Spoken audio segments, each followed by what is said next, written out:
नमस्कार। मैं मीरा आप सभी का अपने YouTube चैनल प्रेरणादायक आध्यात्मिक कहानियों में स्वागत करती हूँ। आज मैं आपको एक सूफी कहानी सुनाने जा रही हूँ। तो कहानी कुछ इस प्रकार से है कि सम्राट सोलोमन सुबह सुबह अपने बगीचे में टहल रहे थे। तभी उनका एक मंत्री पसीने से लथपथ दौड़ा हुआ उनके पास आया। जब सम्राट ने उसे देखा तो कहा, अरे तुम इतने घबराए हुए क्यों हो? इस पर मंत्री ने बताया कि रात सपने में मौत आई थी और आज वह मुझे लेने आ रही है, इसीलिए मैं यहाँ से कहीं दूर निकल जाना चाहता हूँ। आपके पास तो बहुत तेज दौड़ने वाले बहुत घोड़े हैं।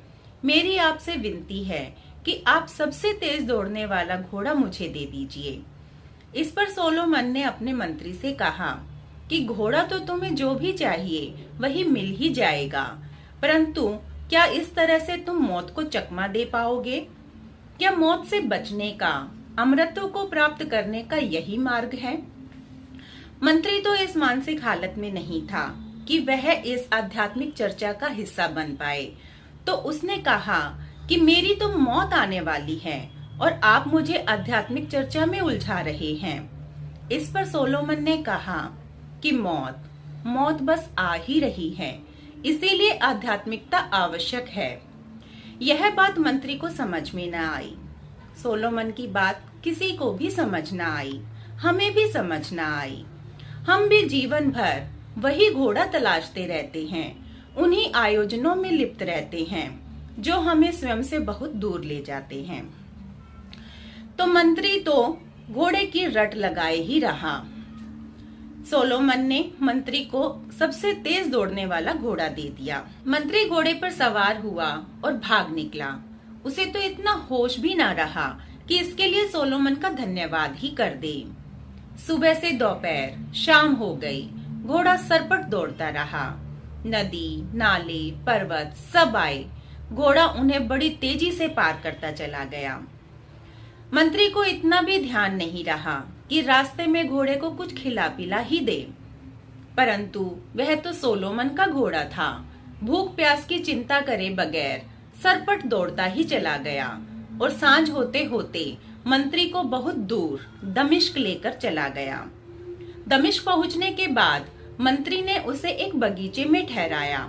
वहां पहुंचकर मंत्री बड़ा निश्चिंत हो गया। उसे लगा कि इतनी दूर तो मौत उसका पीछा नहीं कर सकती। वह घोड़े से नीचे उतरा और उसकी पीठ थपथपाई और बोला कि हाँ, तुम वाकई में सोलोमन के घोड़े हो जो मुझे इतनी जल्दी इतनी दूर ले आए। इतने में ही मंत्री के कंधे पर किसी ने पीछे से हाथ रखा। जैसे ही मंत्री ने पीछे मुड़कर देखा तो उसकी मौत वहां पर खड़ी थी। मौत ने कहा कि हाँ, तुम ठीक ही कहते हो कि यह सोलोमन का ही घोड़ा है जो तुम्हें उचित समय पर उचित स्थान पर ले आया, क्योंकि यही समय और यही स्थान निश्चित हुआ था तुम्हारा मौत के लिए।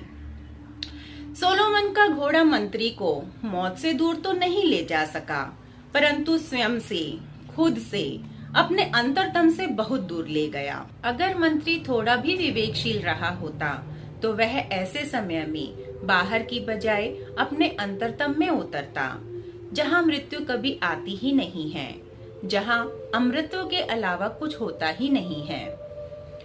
बाहर के सभी रास्ते, संसार के सभी मार्ग तो मनुष्य को शमशान घाट पर ही ले जाते हैं।